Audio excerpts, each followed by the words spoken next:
Get away from my table. I'm just refilling your water, ma'am. I didn't ask you to. Don't touch anything near me. Bryant Ashford stepped back. Victoria Sterling's eyes locked on the single drop of water that had landed on the tablecloth. You've wet my dress. Ma'am, that's the tablecloth. Your dress is... Are you saying I'm lying, you filthy black man? She stood up. 300 gala guests turned to watch. You filthy bunch can't do anything decent. Now you want to say I'm lying when it's your fault. I apologize, ma'am. Let me... Her palm cracked across his face. The sound bounced off the chandelier. Know your place, filthy wretches. No one at the party knew that the waiter the wealthy heiress had just slapped was the reason she had lost everything. 6 hours earlier, the Sterling Grand Ballroom on Fifth Avenue was still empty. Crystal chandeliers hung from 30-foot ceilings. White roses lined every table. A red carpet stretched from the lobby doors to the main stage where a podium sat, polished and waiting. Tonight was the Sterling Capital Annual Charity Gala, the biggest night on Richard Sterling's calendar. 300 of Manhattan's wealthiest investors, politicians, and media executives would fill this room. Champagne would flow, donations would pour in, and Richard Sterling would stand at that podium and smile like a man who had it all. But Richard didn't have it all, not even close. For the past 3 months, Sterling Capital had been bleeding. 2 major clients had pulled their portfolios.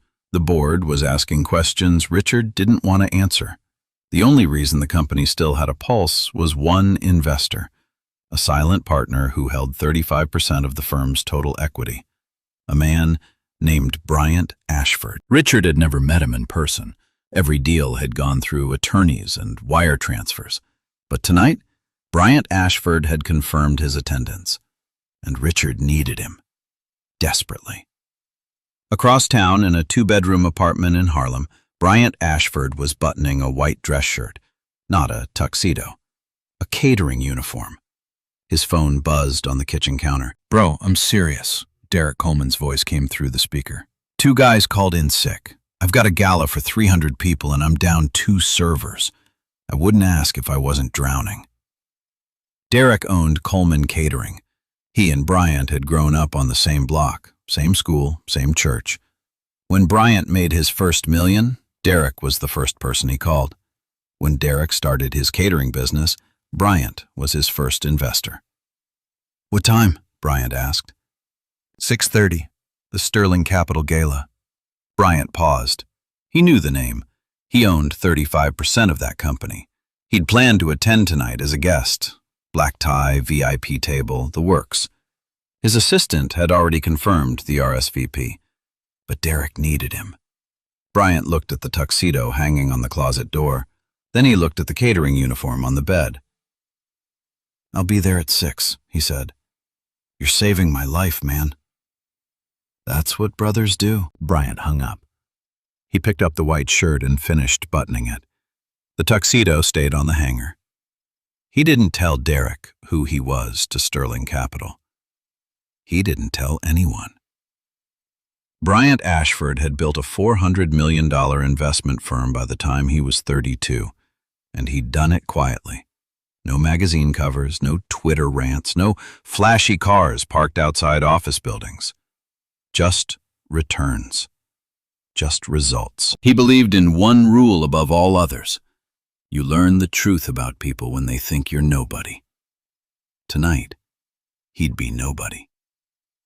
By 6:15, the ballroom was filling up. Town cars lined the block. Women in designer gowns stepped out of elevators. Men in tailored suits shook hands near the bar. Richard Sterling stood near the entrance, greeting every guest with a handshake and a smile. But his eyes kept scanning the room. Bryant Ashford hadn't arrived yet. "Has Mr. Ashford checked in?" Richard asked his assistant for the 3rd time. "Not yet, sir." Richard loosened his tie. He needed that man in this room tonight. The board vote was in 9 days. Without Ashford's backing, Richard would lose the chair. Meanwhile, Victoria Sterling made her entrance. 28 years old, blonde hair pinned up, a custom Valentino gown that cost more than most people's annual salary. She walked through the crowd like she owned the building, which technically her father did. Victoria didn't work at Sterling Capital. She didn't work anywhere. She sat on no boards, she managed no accounts. Her name appeared on guest lists, society pages, and occasionally in tabloid headlines for berating restaurant staff or firing nannies on camera. Gregory Palmer, the Gala's event manager, rushed to her side immediately. "Miss Sterling, your table is ready, front and center, just how you like it." "It better be," Victoria said without looking at him. "And make sure the staff knows I don't want anyone speaking to me unless I speak first, especially the catering people." Gregory nodded. "Of course, Miss Sterling." She sat down. She adjusted her necklace. She waited for the world to revolve around her. And 20 feet away, carrying a tray of sparkling water, Bryant Ashford walked into the ballroom wearing a catering uniform, invisible to everyone who mattered. The evening had just begun. The first hour went smoothly. Bryant moved through the ballroom like any other server, tray balanced, posture straight, eyes forward. He refilled glasses. He cleared plates. He smiled when spoken to and disappeared when he wasn't. Derek had stationed him near the east wing, covering 6 tables. Bryant didn't mind. He liked the rhythm of it. Pour, serve, clear, repeat. It reminded him of his summers in college, bussing tables at a seafood restaurant in Baltimore to pay for textbooks. That was 15 years ago. Before the hedge fund, before the Bloomberg terminal in his home office, before the quiet empire he built while the rest of Wall Street was still learning his name. Tonight, none of that existed. Tonight, he was just the guy with the tray. By 7:30, Bryant's section was running clean. Guests complimented the service. One woman told him the Chardonnay was excellent. A retired senator asked him to refill his bourbon twice and tipped him a folded 20. An older couple near the window thanked him by name. They'd read his name tag and made a point to use it. Bryant smiled every time. He meant it every time.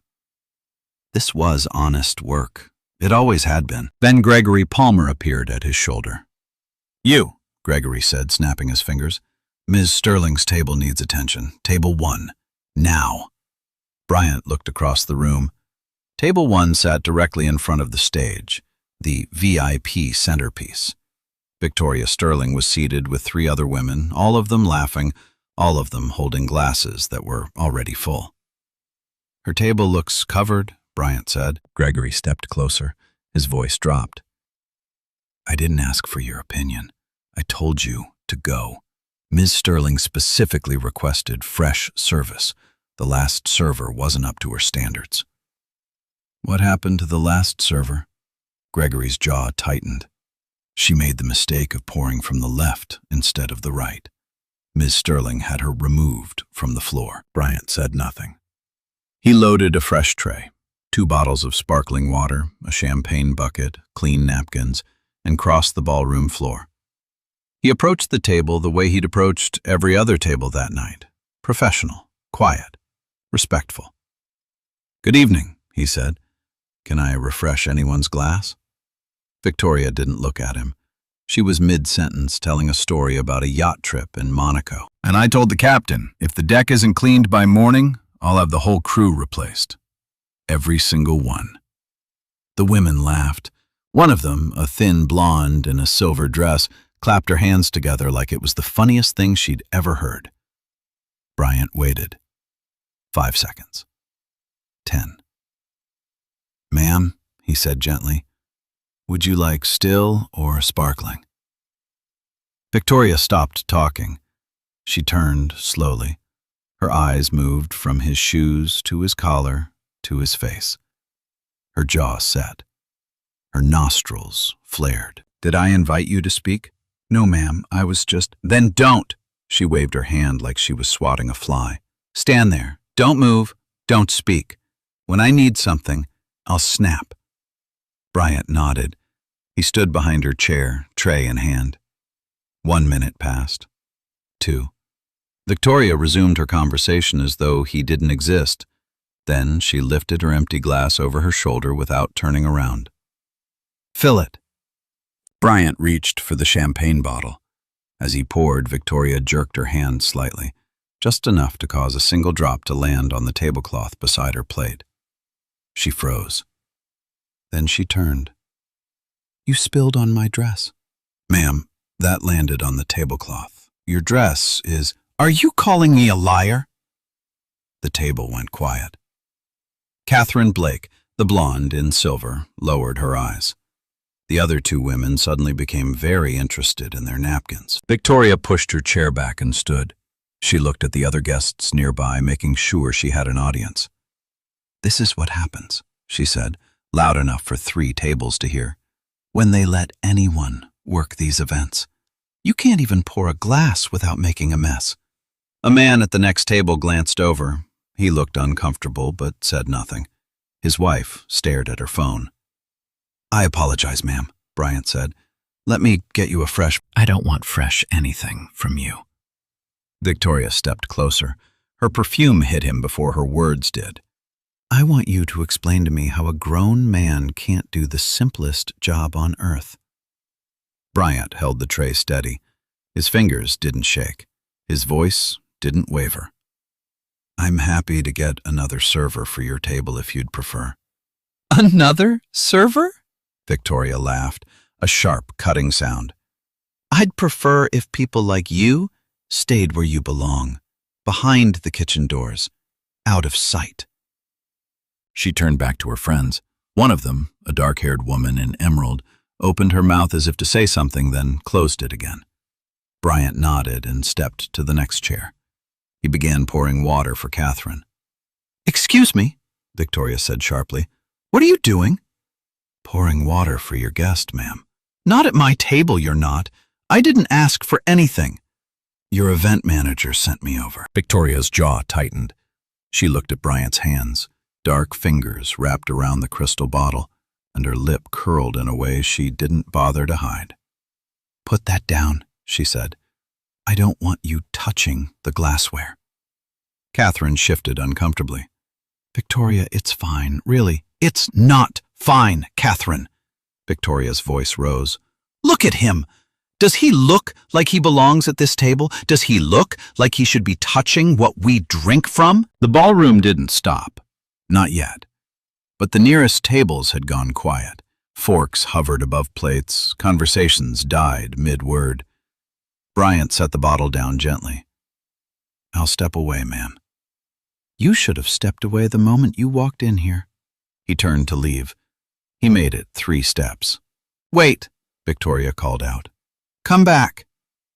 Bryant stopped. He turned around. Victoria pointed at the floor beneath her chair. A few drops of condensation had dripped from the water bottle onto the marble tile. "You made a mess."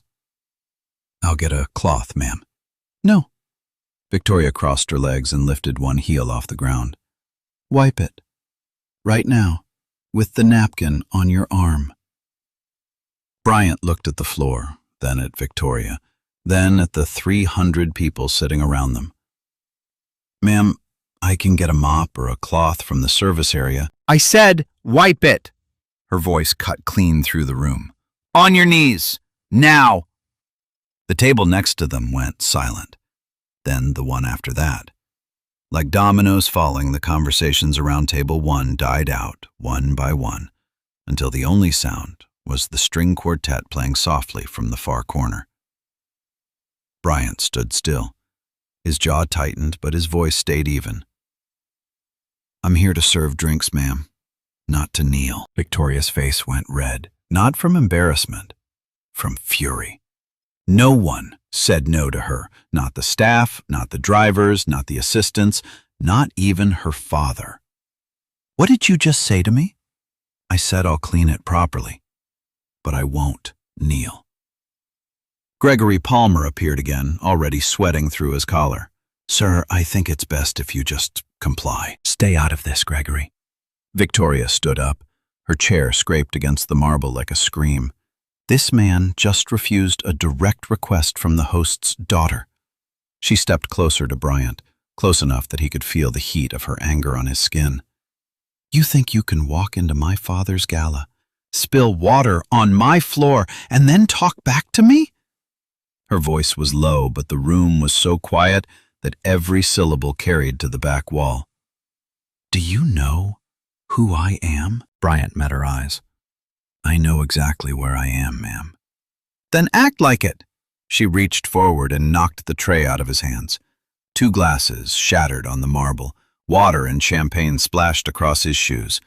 The sound cracked through the ballroom like a small explosion. A gasp rippled through the room. A woman at table 4 put her hand over her mouth. 2 men near the bar turned fully around. Victoria looked down at the broken glass, then up at Bryant. Now you've really made a mess, she said. She turned to Gregory. Get this man out of my sight, and tell the catering company they'll never work a Sterling event again. Gregory grabbed Bryant by the arm. Let's go. Now. Bryant didn't resist. He let Gregory guide him 2 steps back. But Victoria wasn't finished. She stepped forward, grabbed a full glass of red wine from Catherine's place setting, and threw it directly into Bryant's face. The crimson liquid ran down his forehead, over his cheeks, and soaked into the white collar of his shirt. It dripped from his chin onto the marble.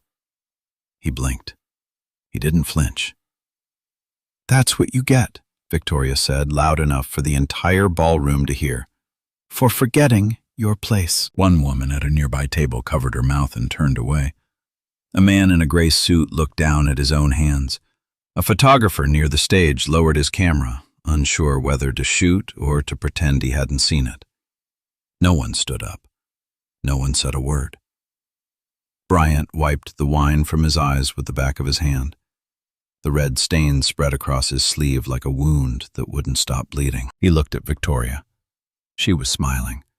The kind of smile that only comes from someone who's never been told no. He looked at the room. 300 people in designer clothes eating $500 plates. Not one of them moved. Derek appeared at the edge of the crowd, his face tight with anger and helplessness. His fists were clenched at his sides. He wanted to rush forward, to say something, to do anything. But Bryant caught his eye and shook his head once. Not yet. Bryant straightened his wine-soaked shirt. He picked up the bent tray, and without saying a single word, he walked toward the service corridor. His shoes left red footprints on the white marble. Victoria sat back down, smoothing her gown like nothing had happened.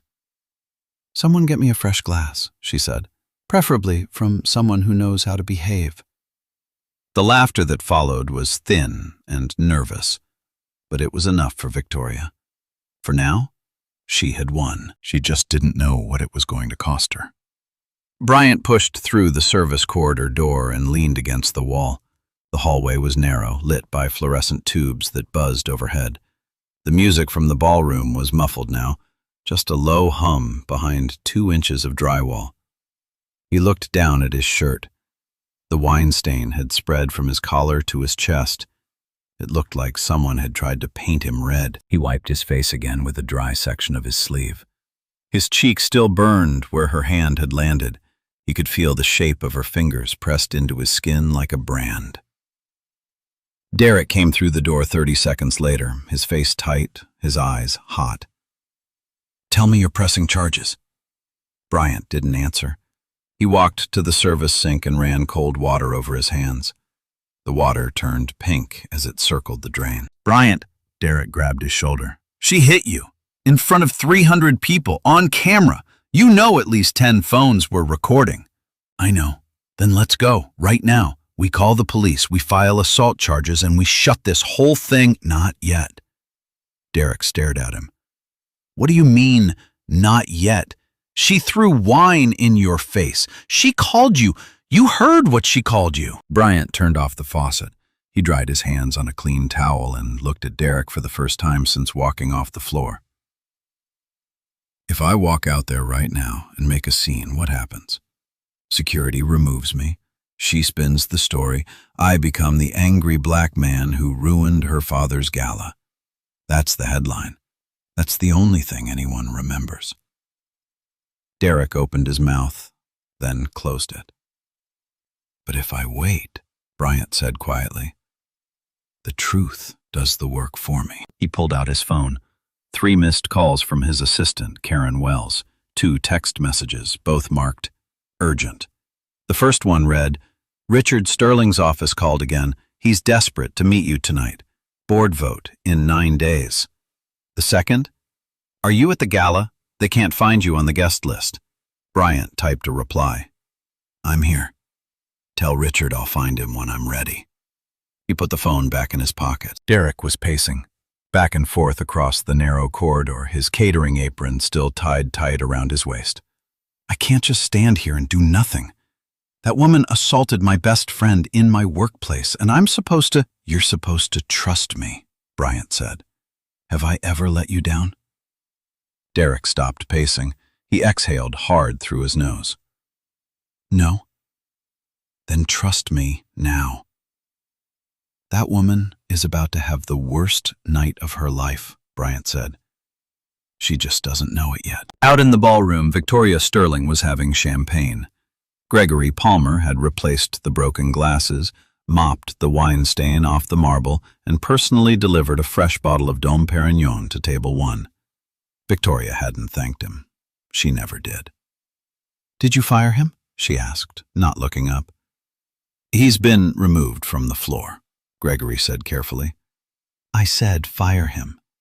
And I want the catering company's contract terminated tonight, before dessert. Gregory hesitated. Miss Sterling, your father approved that contract, personally.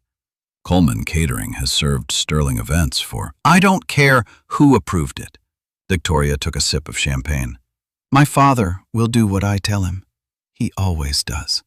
Gregory nodded and walked away. He pulled out his phone and called Derek's business line. It went to voicemail. Catherine Blake, still seated beside Victoria, cleared her throat quietly. Victoria, don't you think that was a bit much? He was just pouring water. Victoria turned to her with a smile that had no warmth in it. Catherine, darling, when you own a building, you can decide who pours what. Until then, mind your glass. Catherine looked down at her plate and didn't speak again for the rest of the evening. At table 9, a woman named Sandra Whitfield leaned toward her husband. She was a junior partner at a law firm downtown. She'd watched the entire confrontation from 20 feet away. That was assault, she whispered. She hit that man. Her husband, Thomas, shook his head slightly. Don't get involved. Tom, she slapped a man in the face and threw wine on him, in front of everyone, and everyone saw it. And no one moved. There's a reason for that. He took a sip of his scotch. The Sterlings own half this room. You go against them, you lose clients. You lose clients, you lose the house. Sandra sat back in her chair. She looked at her phone. She'd recorded the last 40 seconds of the confrontation, from the moment Victoria threw the wine to the moment Bryant walked away. She hadn't planned to. Her camera had been open from taking photos of the table arrangements. She stared at the video, Bryant's face dripping red, Victoria's smile, the silence of 300 people who chose comfort over conscience. She saved the video. She didn't post it. Not yet. At the podium, Richard Sterling was preparing for his keynote speech. His assistant, a young man named Philip, approached him with a clipboard. Sir, we have a problem. What kind of problem? There was an incident at table 1. Your daughter had an altercation with one of the catering staff. Richard's face went pale. What kind of altercation? She struck him, sir, and threw wine in his face. Multiple guests witnessed it. Some may have recorded it. Richard closed his eyes. He pressed his thumb and forefinger against the bridge of his nose. He could feel his blood pressure climbing, the familiar tightness in his chest that came every time Victoria's name appeared next to the word incident. Where is she now? At her table, drinking champagne. And the staff member in the service corridor? His name is Bryant. He works for Coleman Catering. Richard opened his eyes. Something in the name caught him, but he couldn't place it. Not yet. The name floated at the edge of his memory like a word on the tip of his tongue. Handle it quietly, Richard said. Apologize to the man. Offer him compensation, whatever it takes. I can't have this blowing up tonight. Not with the board vote in 9 days. If the press picks this up before I secure Ashford's backing, we're finished. Philip nodded and disappeared into the crowd. Back in the service corridor, Bryant was sitting on an overturned crate. Derek stood beside him, arms crossed, jaw tight. You're really not going to do anything? I'm going to do everything, Bryant said. Just not the way you think. He checked his watch. 8:45. Richard's keynote was scheduled for 9. The moment Richard took that stage, every eye would be on him, every camera, every microphone. That was when Bryant would walk back into the ballroom, not as a waiter. The door from the main hall opened. Philip stepped through, adjusting his glasses. Excuse me, are you the gentleman from the incident at table 1? Bryant looked up. I am. Philip straightened his tie. On behalf of Sterling Capital and the Sterling family, I'd like to offer our sincerest apologies for the behavior of Ms. Sterling. We understand the situation was inappropriate, and we'd like to offer you financial compensation for— How much? Philip blinked. I'm sorry? How much is a slap in the face worth to the Sterling family? Philip opened his mouth, closed it, then pulled out a checkbook. We were thinking $5,000 for your trouble, and of course, a formal, written apology. 5,000. Bryant repeated the number like he was tasting something rotten. Your boss's daughter assaults a man in front of 300 witnesses, and the price tag is $5,000. We could go to 10, Philip said quickly, and a year of complimentary service at any Sterling property. Bryant stood up. He was taller than Philip by 4 inches. He looked down at him, not with anger, but with something heavier. Pity. Tell Richard Sterling that the apology he needs to worry about isn't the one he owes me. It's the one he's going to owe his shareholders. Philip's face went white. I'm sorry. What? He'll understand. Soon. Bryant looked at Derek. How's my shirt? Derek stared at him. It's covered in wine. Good. Bryant rolled up his sleeves. The red stain ran from his collar to his forearms. I want them to see it. Derek's eyes widened. You're going back out there? I'm going back out there. Bryant buttoned his cuffs at the elbow. He straightened his back. He looked at the door that led back to the ballroom. On the other side of that door, 300 people were eating dessert. Victoria Sterling was laughing. Richard Sterling was about to take the stage, and none of them had any idea who was about to walk back through that door. Bryant pushed it open. Richard Sterling took the stage at exactly 9 o'clock. The spotlight hit him, and 300 guests turned to face the podium. He launched into his keynote about Sterling Capital's vision for the next decade. He was 3 minutes in when the ballroom doors opened. Bryant Ashford walked through them, still wearing the catering uniform, still wearing the wine. The red stain had dried into his shirt like war paint. His sleeves were rolled to his elbows. His eyes were locked on the stage. Conversations didn't stop. They collapsed. Heads turned. Forks dropped. Phones came up. Victoria saw him first, her face twisted with disgust. Security, she called out. I thought I told you to remove him. 2 guards moved toward Bryant. They were 10 feet away when Richard Sterling looked up from the podium and froze. The color drained from his face like someone had pulled a plug. His hands, still gripping the lectern, began to tremble. Mr. Ashford, Richard whispered into the microphone. The name carried through every speaker in the ballroom. The security guard stopped. Victoria laughed. Daddy, that's the waiter, the one I told you about. Why are you— Victoria! Richard's voice cracked like a man stepping on thin ice. Stop talking. She blinked. Her father had never spoken to her like that, not once in 28 years. Richard stepped down from the stage. He didn't walk. He rushed. Past the tables, past the gaping faces of investors and senators who had never seen Richard Sterling move with anything other than practiced calm. He stopped in front of Bryant and extended his hand. "Mr. Ashford, I cannot begin to tell you how—" "You can start," Bryant said, not taking the hand, "by telling me why your daughter thinks it's acceptable to assault the people who serve her food." The microphone on the podium was still live. The speakers carried his voice to every corner. Victoria stood up, confusion replacing arrogance. "Daddy, what's going on? Who is this man?" Richard turned to his daughter. His voice was barely above a whisper, but in that silence, it thundered. "This man is Bryant Ashford. He is the founder of Ashford Equity Partners. He holds 35% of our total equity. He is our largest investor. He is the reason this company still exists." The words hit Victoria like a wall of water. Her champagne glass slipped from her fingers and shattered on the marble. The same marble she'd made Bryant clean on his knees an hour ago. Catherine Blake covered her mouth. Gregory Palmer took 3 steps backward and disappeared into the hallway. Sandra Whitfield at table 9 gripped her husband's arm. The ballroom erupted in whispers.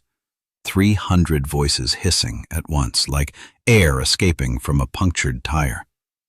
Richard turned back to Bryant. "Mr. Ashford, I had no idea you were here. If I had known—" "That's exactly the problem, Mr. Sterling." Bryant's voice was steady, not loud, not angry, steady. "You're telling me the only reason your daughter shouldn't slap a man is if that man happens to own your company?" Richard had no answer. "What about the server before me?" Bryant continued. "The one your daughter had removed because she poured from the wrong side. Does she get an apology too? Or does she not matter because she doesn't have a checkbook?" Victoria sat down hard, her hands shaking, the color of someone watching their entire world rearrange itself in real time. I didn't know," she stammered. "You didn't need to know." Bryant looked at her directly for the first time since walking back in. "That's what you still don't understand. You didn't need to know who I was to treat me like a person." He pulled out his phone. He dialed a number.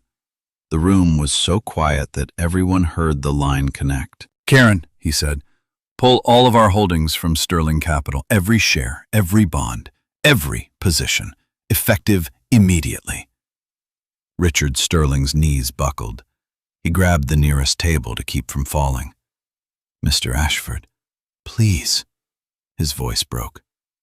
"My daughter made a terrible mistake, but the company, the employees, they had nothing to do with—" "Your employees watched," Bryant said. "Your security watched. Your event manager watched. 300 people in this room watched your daughter slap a man and throw wine in his face. And not one of them said a word." He looked around the room. Every pair of eyes dropped. "That's not a company I invest in," Bryant said. "That's a culture I walk away from." He turned toward the exit. His wine-stained shirt caught the light of the chandelier, red against white. Behind him, the silence was deafening. Bryant hadn't even reached the lobby when the first phone call went out. A hedge fund manager at table 12 dialed his broker before the ballroom doors closed behind Bryant. "Pull everything from Sterling Capital, tonight. I don't care what time it is. Get it done." At table 6, a woman from a pension fund was texting her risk team. "Sterling Capital exposure, liquidate all positions first thing tomorrow. Non-negotiable." Within 5 minutes, 11 separate calls had been placed from inside that ballroom. Word spread faster than Richard Sterling could process. His largest investor had just pulled out, live, on a hot microphone in front of every major player in Manhattan finance. The dominoes didn't fall. They exploded. Richard stood frozen at the edge of the stage, his keynote abandoned, mid-sentence on the teleprompter. Philip rushed to his side. "Sir, we need to issue a statement, now, before the press." "The press?" Richard's voice was hollow. The press is sitting at table 14, Philip. They heard everything. He was right. Margaret Cole from the Wall Street Journal had been seated 3 tables from the podium. She'd stopped eating her dessert the moment Bryant walked through those doors. Her notebook was already full. Her phone was already recording. Victoria hadn't moved from her chair. The shattered champagne glass still lay at her feet. Catherine Blake and the other women had quietly relocated to the far side of the ballroom, putting as much distance between themselves and Victoria as the room allowed. Gregory Palmer was gone. He'd slipped out the service corridor the moment Richard said the name Ashford. His resignation email would arrive in Richard's inbox by midnight. A preemptive strike to save his own career before the fallout buried him, too. Victoria's phone buzzed, then buzzed again, then didn't stop. She looked at the screen. Social media was already moving. Someone in the ballroom had posted a 6-second clip, Victoria's palm connecting with Bryant's face, followed by the wine throw. The caption read, "Heiress slaps her dad's biggest investor at charity gala. Hashtag justice for Bryant." 6 seconds. That's all it took. Within 20 minutes, the clip had been shared 4,000 times. Within an hour, it crossed 100,000. By midnight, it would hit 15 million views across 3 platforms. The comment section was a wildfire. She really slapped the man who keeps the lights on at Daddy's company. 35% ownership, and she told him to get on his knees. I can't. That woman just ended her family's entire legacy with one slap. Victoria stared at her phone. Her hands were shaking so badly she could barely scroll. "Daddy?" she whispered. But Richard wasn't listening. He was on his own phone, pacing near the stage, trying to reach Bryant's office. Every call went to voicemail. Every text went unanswered. The after-hours trading desk lit up at 9:42 p.m. Sterling Capital's stock began to slide.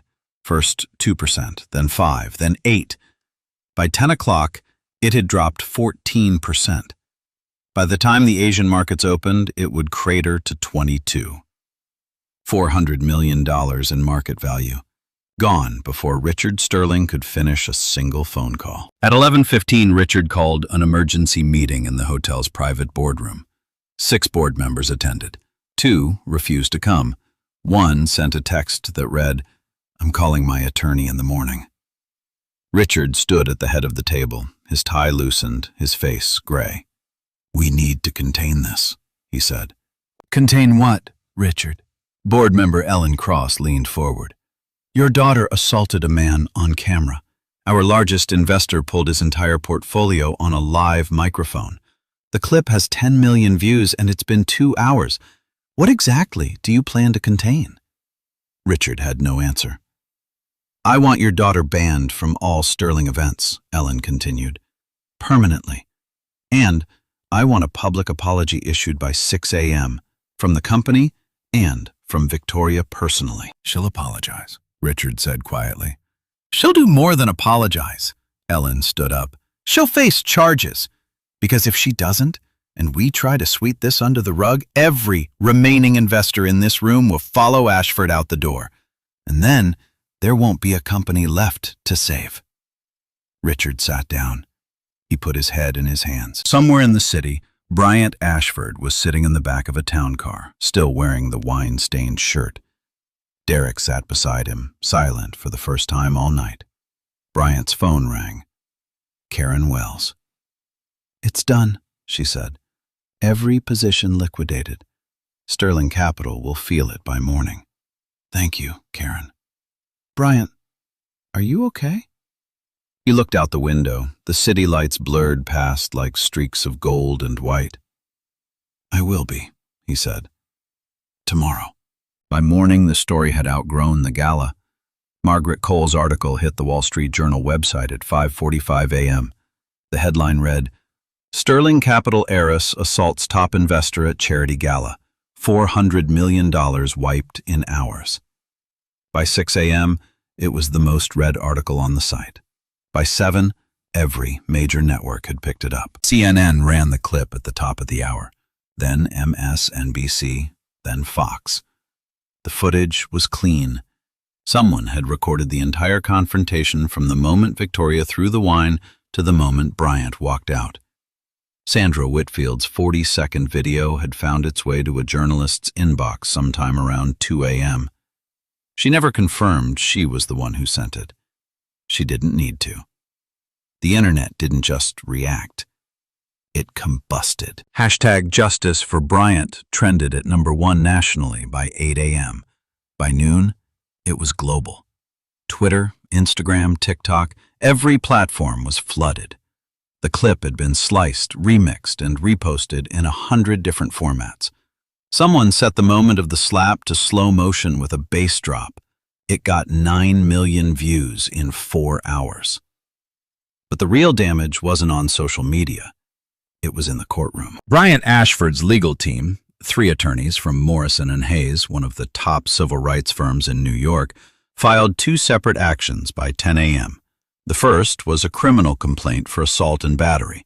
The second was a civil lawsuit against Victoria Sterling personally, citing racial discrimination, public humiliation, and intentional infliction of emotional distress. The filing included Bryant's medical report from the previous night, a bruised cheekbone and minor corneal irritation from the wine, along with statements from 4 eyewitnesses who had come forward overnight. One of them was Catherine Blake. Catherine's statement was devastating.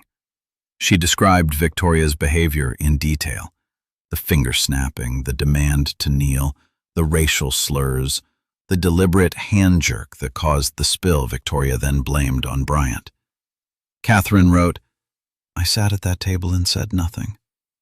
I will regret that for the rest of my life." The Manhattan District Attorney's Office moved fast. Victoria Sterling was arrested at her Upper East Side apartment at 11:15 a.m. She was photographed in handcuffs on the sidewalk. The image made the front page of the New York Post by the afternoon edition. The headline? Slapback. Victoria's attorney attempted to negotiate a quiet plea deal. The DA refused. The case was too public, too viral, too watched. A quiet resolution would look like privilege buying its way out, and in an election year, that was a risk no prosecutor would take. The trial lasted 3 days. It didn't need more. The prosecution played the video. They played the full version, not the 6-second clip, but Sandra Whitfield's complete recording.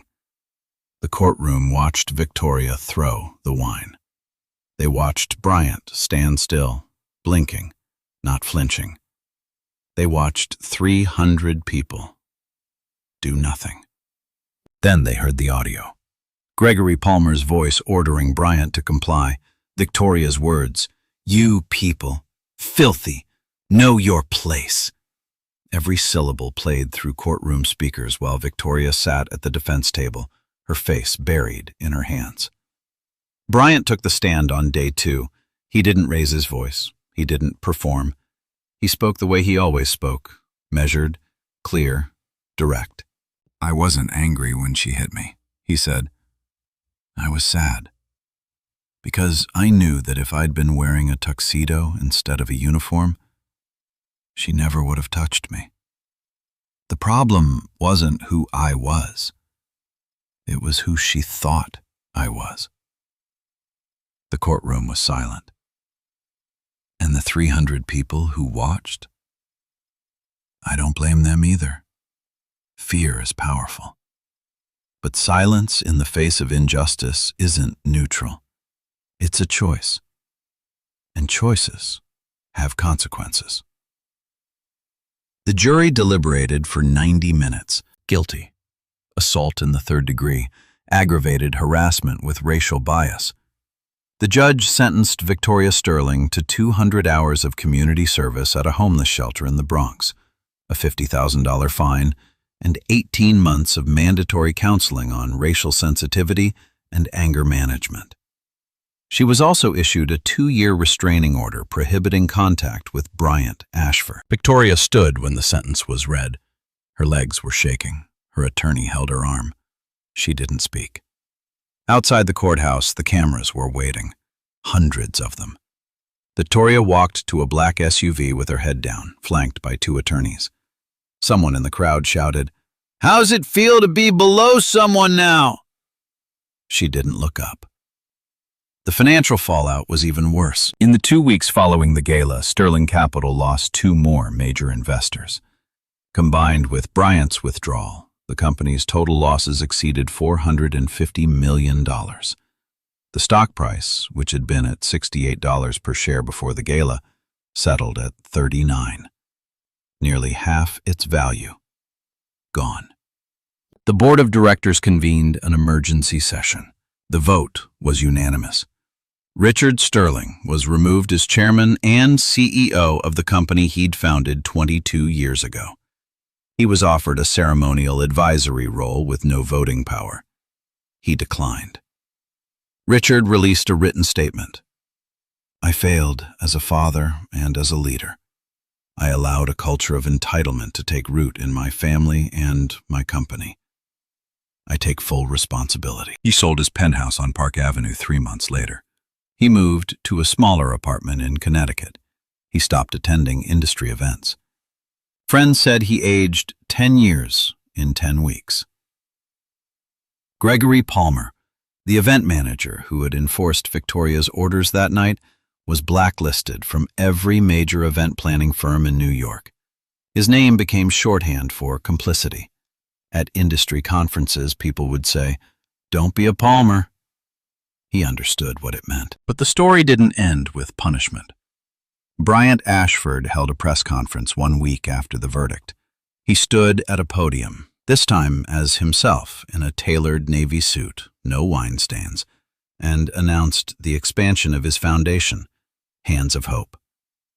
I started this foundation 5 years ago with one goal, he said, to make sure that where you come from doesn't determine where you end up. He announced 3 new workforce development centers, one in Harlem, one in the South Bronx, one in East Baltimore. Each center would offer free job training, mentorship, and college prep for young black men and women aged 16 to 25. Total investment? $12 million. The applause lasted 2 full minutes. A reporter asked him, "Mr. Ashford, do you feel justice was served?" Bryant paused. "Justice isn't a feeling," he said. "It's a system. And systems only work when people are willing to stand up inside them, not just watch from the sidelines." 6 months later, the Hands of Hope Workforce Center in Harlem opened its doors for the first time. Bryant Ashford stood in the lobby, watching the first class of 42 students walk through the entrance. They were 17, 18, 19 years old. Some came from shelters, some came from foster care. Some came from families where no one had ever held a job that came with a desk. They all had one thing in common. Someone had told them, at some point in their lives, that they didn't belong. Bryant knew what that felt like. Derek Coleman was there too, standing near the back wall with his arms crossed and a grin he couldn't suppress. His catering company had survived the Sterling fallout. In fact, it had grown. After the story went viral, 3 major event firms in Manhattan reached out to offer Derek exclusive contracts. One of them told him, "We saw how your friends stood up for what's right. We want to work with people like that." Derek never told them that Bryant was his investor. He didn't need to. The work spoke for itself. The center itself was simple but solid. Clean walls, new computers, a wood shop in the back, a kitchen for culinary training, a quiet room with bookshelves and soft chairs where students could study without the noise of the world pressing in. Bryant had designed it with one principle in mind: dignity first. Every detail, from the name tags on the lockers to the fresh flowers in the common room, was meant to tell each student the same thing. You matter here. On the second day, a young man named Elijah walked up to Bryant during a break. He was 19, tall, quiet. He had the look of someone who'd learned to make himself small in rooms full of loud people. "Mr. Ashford," he said, "can I ask you something? Anything. That night at the gala, when she hit you, weren't you angry?" Bryant looked at him. He saw himself, 15 years younger, standing in a seafood restaurant in Baltimore, wearing a stained apron, wondering if the world would ever see him as more than the uniform. "I was," Bryant said. I was furious. But anger without direction is just noise. It burns you up and leaves nothing behind. I didn't want to burn. I wanted to build. He put his hand on Elijah's shoulder. That's why you're here. Not because someone felt sorry for you, because someone believes in what you can become. Elijah nodded. He didn't say anything else. But he came back every single day after that. 6 months later, he was the first graduate of the program. He got a job as a junior technician at a data center in Brooklyn. Starting salary, $48,000 a year. He sent Bryant a text on his first day. Thank you for building the room I didn't know I needed. Bryant read it in his office. He set the phone down on his desk and looked out the window at the Harlem skyline, cranes and scaffolding rising between brownstones. The neighborhood was changing. So were the people in it. Victoria Sterling completed her 200 hours of community service at a homeless shelter in the Bronx. For the first time in her life, she served food instead of ordering it. She cleaned floors instead of pointing at them.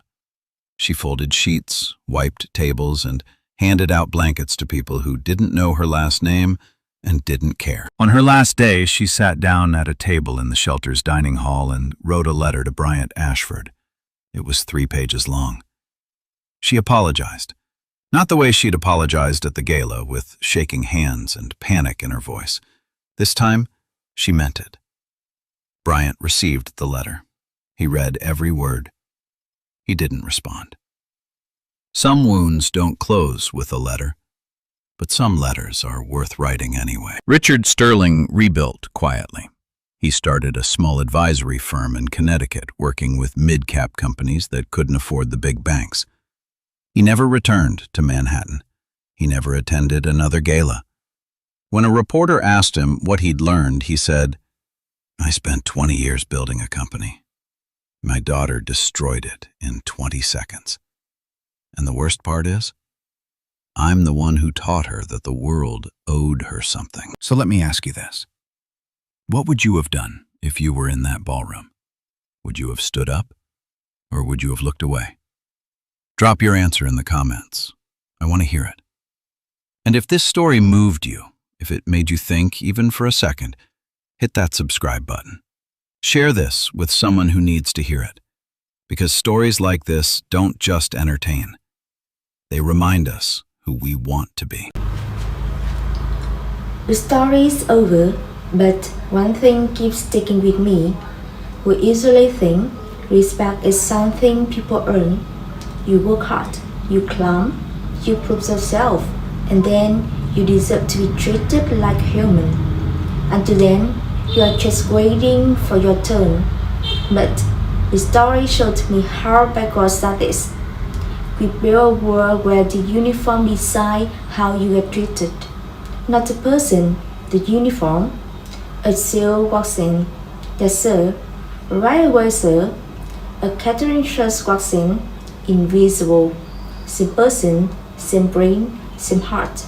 Different fabric, different treatment. That's the part I can't get past. We don't actually see people. We see office, job titles, price tags, and based on a 3-second scan, we decide how much respect somebody gets. Not some of us, all of us. Here's a question nobody wants to answer. If your respect for somebody depends on what they're wearing, was ever respect? Or was it just speculation? Because real respect doesn't have a dress code.